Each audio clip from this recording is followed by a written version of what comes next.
mostrarles el porqué de la ideología de género y qué hay detrás de la ideología de género. Si alguien piensa que detrás de la ideología de género está el deseo de reconocer los derechos de la comunidad homosexual, tengo que alabar su absoluta inocencia y su inmensa ingenuidad, porque no hay cosa parecida. Es más, la comunidad homosexual, a pesar de que suele hinchar mucho las cifras de sus miembros en cualquier país, en términos electorales es muy pequeña. El único estudio que existe estadístico sobre el porcentaje de homosexuales en una sociedad se realizó en Estados Unidos. Admitía como homosexuales a cualquier persona que hubiera tenido una relación homosexual a lo largo de su vida, lo cual es ampliar mucho el abanico, y llegaba a un 1% de los varones, a un 0,5% de las mujeres. Estamos hablando de algo, en términos electorales y políticos, insignificante. Traería más cuenta defender los derechos de los obesos o de los calvos, porque el porcentaje de la población es mayor. De manera que la razón que hay detrás de esto no es ni lejanamente que de pronto hemos descubierto que en la larga lucha por la defensa de los derechos humanos se nos habían quedado los homosexuales a un lado del camino.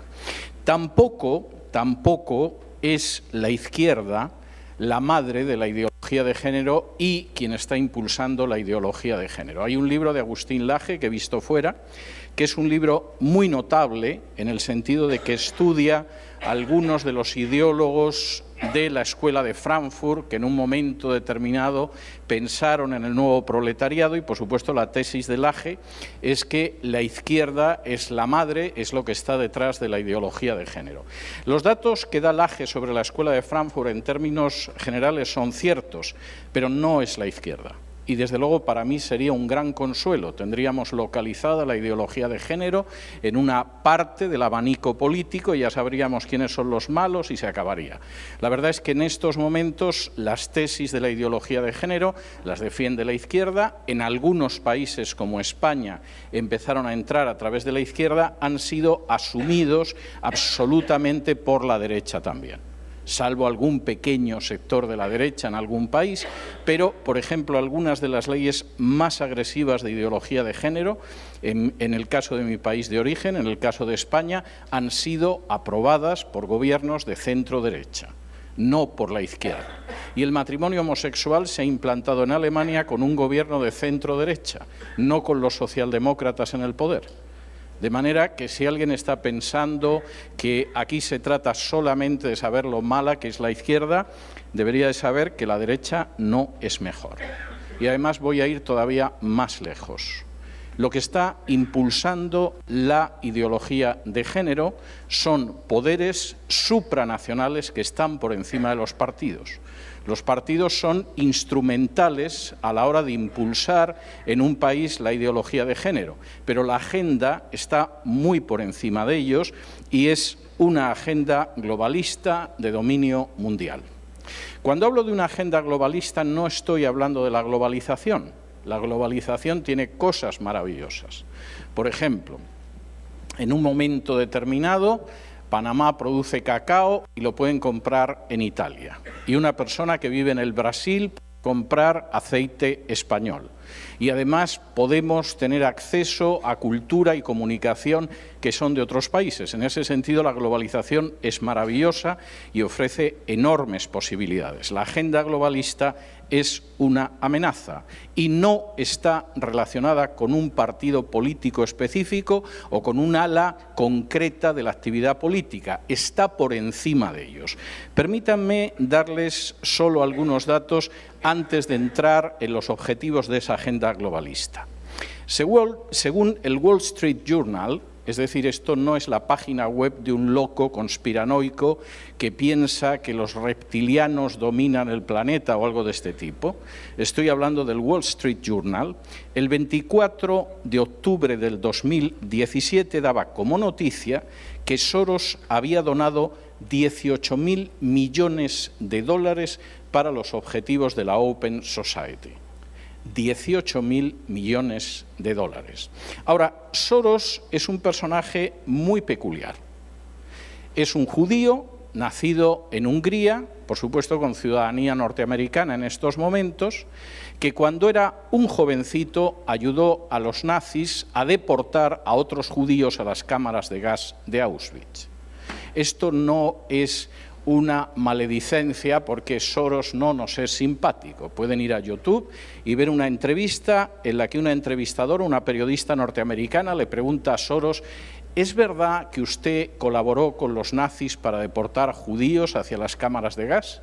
Y Soros, con una tranquilidad impresionante, le dice: sí. Y cuando la periodista se queda sorprendida, porque la periodista esperaba que dijera: no, eso es una calumnia, ya sabe, hay mucha envidia, mucha gente enemiga de la libertad, Soros le dice: si yo no lo hubiera hecho otro. Lo cual es un argumento magnífico. Se supone que el argumento es: si otro quiere hacer eso, que lo haga él, yo no. Pero el argumento de Soros es: por supuesto, y si no lo hubiera hecho yo, lo hubiera hecho otro. El poder de Soros, y estoy citando solo un caso, voy a mencionar varios en el curso de la exposición, para impulsar la ideología de género es verdaderamente extraordinario. Hace aproximadamente un año y pico dediqué un editorial de mi programa a la radio, La Voz, para dar el nombre de los eurodiputados que las entidades de Soros consideran reliable, es decir, confiables. Los eurodiputados que las organizaciones de Soros, yo reproducía exactamente el documento interno de una de las organizaciones de George Soros. Los diputados que Soros considera reliable, confiables, en el Parlamento Europeo son la tercera parte del Parlamento Europeo, más que cualquier partido dentro del Parlamento Europeo. Y, por supuesto, no sean ustedes tan ingenuos como para pensar que son diputados de izquierdas. En el caso de España, pero es igual en cualquier país de la Unión Europea, hay diputados reliable para Soros desde la extrema izquierda hasta la extrema derecha. En el caso de España estaban desde los chavistas de Podemos hasta el Partido Popular, que es un partido de derecha clásico, y pasaba por el Partido Socialista, el Partido Comunista, estaban hasta los nacionalistas catalanes y vascos de derechas y de izquierdas. Y todos ellos eran reliable. ¿Y cuáles eran las razones? Bueno, el documento de la organización de Soros, al que yo tuve acceso y del que hablé en ese programa, daba las razones por las que los diputados eran reliable. Fundamentalmente eran dos: que era gente que iba a apoyar la ideología de género y que era gente partidaria de abrir las puertas de par en par a la entrada de musulmanes en la Unión Europea.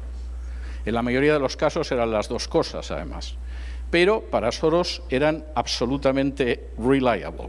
Y no hace falta que les diga a ustedes que Soros no milita en ningún partido político. Se ha manifestado cercano al Partido Demócrata de Estados Unidos, pero esto es indiferente y, por supuesto, esa agenda es una agenda supranacional y, por supuesto, es una agenda que va desde la extrema izquierda hasta la extrema derecha, con algunas excepciones, pero esto indica hasta qué punto la agenda globalista va mucho más allá. Por supuesto, la agenda globalista es sostenida también por la masonería. Cualquiera que tenga la curiosidad de leer el libro blanco del civismo de el Gran Oriente francés, se va a encontrar que entre las metas, aparte de las clásicas de libertad, igualdad y fraternidad, están las metas de imponer la ideología de género. Es curioso porque además algunas de las declaraciones y de las formulaciones del antiguo presidente español José Luis Rodríguez Zapatero estaban tomadas literalmente del libro blanco de la civilidad del Gran Oriente francés. Esto a lo mejor es casualidad, ya saben ustedes, la vida está llena de casualidades, pero deberían ustedes recordar también lo que decía el antiguo presidente norteamericano Franklin Delano Roosevelt. En política, la casualidad no existe y cuando existe ha sido cuidadosamente preparada. Y esto sigue siendo real incluso en el caso de la ideología de género. La ideología de género es solo un instrumento, posiblemente uno de los instrumentos más dañinos y más peligrosos, de una agenda que busca implantar un gobierno supranacional que acabe con la soberanía de los distintos estados y de los distintos gobiernos, independientemente de que sean democráticos, autoritarios, dictatoriales, etcétera, y que pueda gobernar sobre una masa humana absolutamente ovejunizada, cuanto más aparezcan a las ovejas mejor, masa humana a la que se pueda reducir a voluntad, y de hecho hay que reducir a voluntad en varios miles de millones de personas en los próximos años. Estamos en medio de una lucha por el poder global.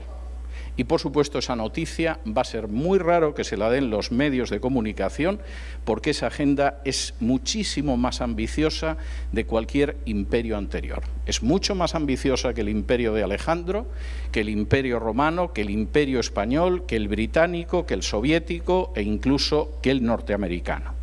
Y, por supuesto, pretende extenderse hasta el último punto del globo,